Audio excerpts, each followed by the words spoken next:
Shalom, selamat pagi. Mari sama-sama kita tundukkan kepala, pejamkan mata sejenak, kita menghadap Tuhan kembali.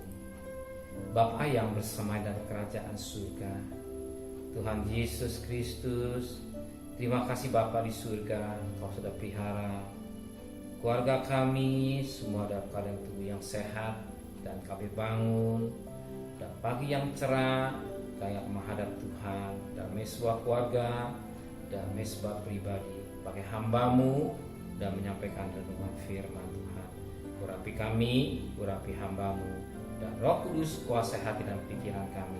Bismillah, lembutkan hati kami sehingga butir firman-Mu menjadi berkat buat kami. Terima kasih Bapa, dalam nama Yesus berdoa. Amin. Shalom, selamat pagi kembali, selamat bertemu dalam kasih Tuhan.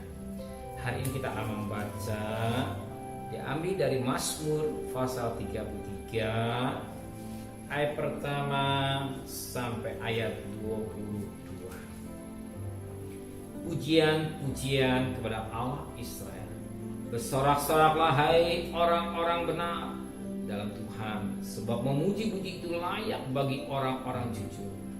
Bersyukurlah kepada Tuhan dengan kecapi, bersemasmurlah baginya dengan gambus seputali.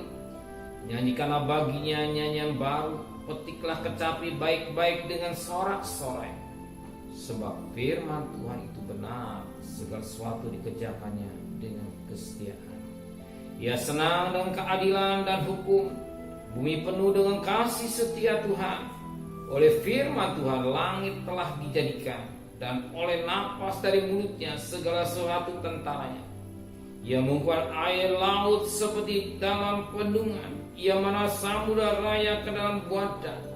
Biar segenap bumi takut kepada Tuhan, biar semua penduduk dunia gentar Dia. Sebab Dia berfirman, maka semuanya jadi. Ia memberi perintah, maka semuanya ada.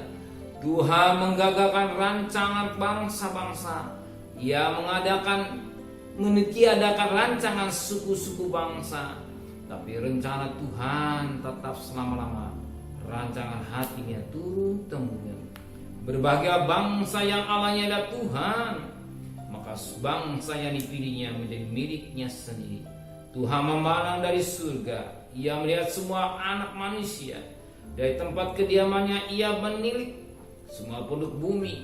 Dia yang membentuk hati mereka sekalian, Ia memperhatikan segala pekerjaan mereka. Seorang raja tidak akan selamat oleh besarnya kuasa, seorang pahlawan tidak akan tolong oleh besarnya kekuatan. Kuda ada harapan sia-sia untuk mencapai kemenangan, yang sekalipun besar ketangkasannya tidak dapat memberi keluputan. Sesungguhnya mata Tuhan tertuju pada mereka yang takut akan Dia, mereka yang berharap akan kasih setianya, untuk melepaskan jiwa mereka daripada maut dan memelihara hidup mereka pada masa kelaparan. Jiwa kita menantikan Tuhan, Dia penolong kita dan perisai kita. Ya, karena Dia hati kita bersuka cita, sebab kepada nama-Nya yang kudus kita percaya. Kasih setiamu ya Tuhan kiranya menyertai kami, seperti kami berharap kepada-Mu. Di sini sangat menarik ayat yang kita dapat petik pagi ini. Kita perhatikan pada ayat yang 18. Sesungguhnya mata Tuhan tertuju kepada mereka yang takut akan Dia. Firman Tuhan pada ayat 18 ini, mata Tuhan tertuju kepada mereka yang takut akan Dia. Kalau pagi hari firman Tuhan berkata, mata Tuhan tertuju kepada mereka yang takut akan Dia. Jadi mata Tuhan memperhatikan. Siapa yang diperhatikan? Orang yang takut akan Dia. Tuhan memperhatikan orang yang takut kepada Dia. Kenapa demikian? Sebab kita ini miliknya. Umat ketebusannya, umat kesayangannya, anak-anaknya. Jelas. Namanya orang tua yang baik, dia akan memperhatikan anaknya kemana berada. Orang tua yang baik pasti memperhatikan di mana anaknya. Kalau belum pulang, kenapa belum pulang? Kenapa demikian? Karena apa? Orang tua selalu memperhatikan apa yang dia, Bapa di surga. Dia juga akan memperhatikan kemana kita berada. Sebab kita ada miliknya. Kita ada umat ketebusannya. Maka diperhatikan Tuhan. Maka dalam Amsal pasal 5 ayat 21, karena segala jalan orang terbuka di depan mata Tuhan, dan segala langkah orang diawasi Tuhan. Kembali Alkitab menulis, segala jalan orang terbuka di mata Tuhan. Jadi jalan saudara terbuka. Saudara tak saya sembunyi di hadapan Tuhan. Saya dan saudara di hadapan Tuhan terbuka. Terbuka. Namanya terbuka berarti tidak bisa tertutup. Namanya tertutup maka mata Tuhan perhatikan. Ya. Bukan saja Tuhan memperhatikan, mata Tuhan memperhatikan mereka yang tak Tuhan, tetapi juga dia memperhatikan langkah saudara. Langkah saudara diawasi Tuhan. Kita nggak bisa sembunyi di hadapan Tuhan. Saudara saya nggak bisa sembunyi. Kita nggak usah lari dari Tuhan. Dia awasi. Kalau saudara perhatikan dengan teknologi sekarang yang canggih, orang taruh uang bisa tahu. Saudara berita-berita, kenapa saya ketangkap, berita bohong ketahuan dengan alat-alat yang canggih. Ini buatan manusia, tapi ada alat Tuhan lebih hebat. Sisi Tuhan yang dahsyat, yang luar biasa, sampai lubuk hati kita. Dia tahu. Apa? Diawasi. Mata Tuhan diperhatikan. Maka hidup yang kita jalan, hati-hati. Jangan main-main dosa. Jangan main-main dosa. Kalau kita pulang kerja, pulanglah dengan baik. Kalau kita pergilah jalan yang benar. Kalau kita bersekolah yang baik. Kalau kita pelayanan, jadi pelayanan baik. Berumah tangga yang ingin bahagia, dia lihat suami istri yang takut kepada Tuhan. Sebab mata Tuhan memperhatikan hidup kita. Bahkan firman Tuhan dalam Ibrani pasal 4 ayat yang ke-13, Ibrani pasal 4 ayat 13, dan tidak ada suatu makhluk pun yang tersembunyi di hadapan Tuhan. Sebab segala sesuatu telanjang dan terbuka di depan mata Tuhan. Yang kepada Tuhan kita harus memberikan pertanggungjawab. Jadi di hadapan Tuhan tidak satu makhluk pun yang tersembunyi di hadapan Tuhan. Sebab segala sesuatu telanjang dan terbuka. Kau saja telanjang, terbuka, tidak bisa tertutup. Mungkin saudara pernah perhatikan alat-alat kedokteran yang canggih. Alatnya yang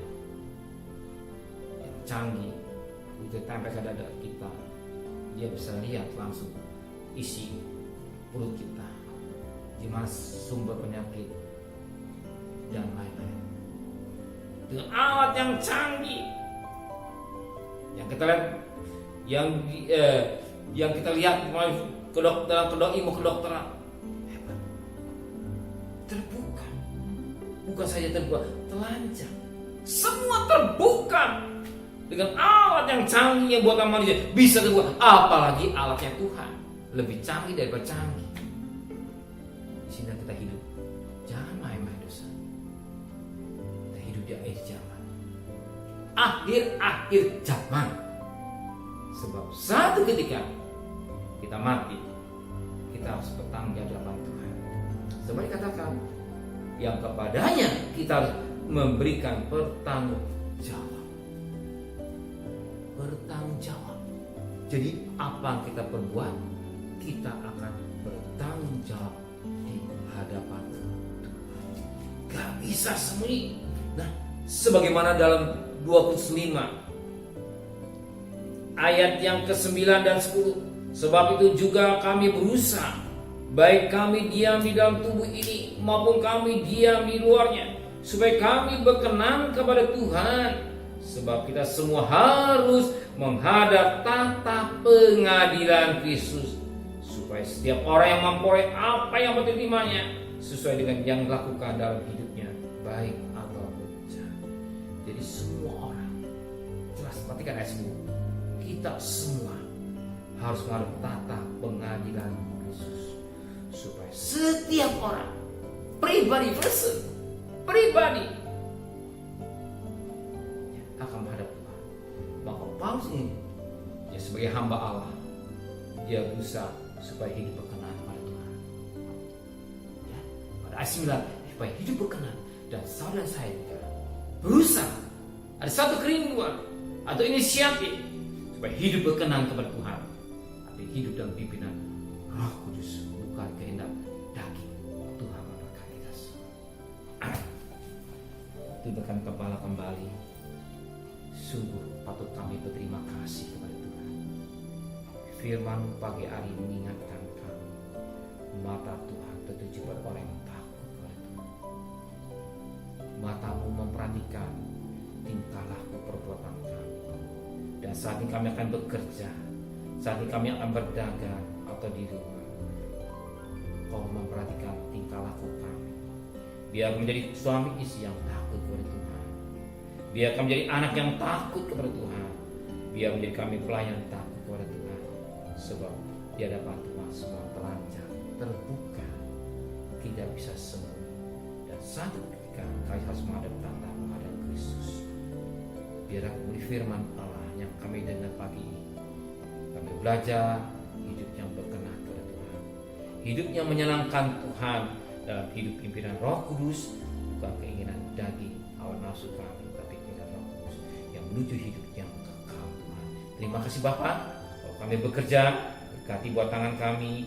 Kalau kami berdagang, berkati usaha kami. Kalau kami di rumah, tetap sukacita surga turun dari rumah tangga kami. Damai sejahtera melimpah dari rumah tangga kami semua Tuhan. Dan kami boleh pulang dari kerja dan tubuh yang sehat, berdagang dengan tubuh yang sehat, dan mau berkat-berkat yang menjadi kebutuhan kami.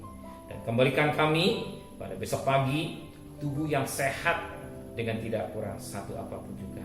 Dan kami teringat juga untuk Bapak Presiden, Wakil Presiden, para menteri, para gubernur, para bupati, para wali kota, para camat, para lurah, para RW, RT, para medis, relawan, TNI, Polri, dan mereka yang berada garis depan.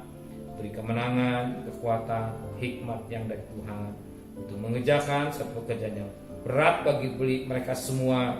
Lindungi, bungkus dia dengan kuasa darah-Mu, jauhkan pada maut juga. Engkau juga pelihara rumah tangga yang ditinggalkan sebagaimana Kau pelihara dengan baik Tuhan. Terima kasih Bapa di surga. Kami mohonkan turunkan berkat-Mu buat kami semua yang hadir.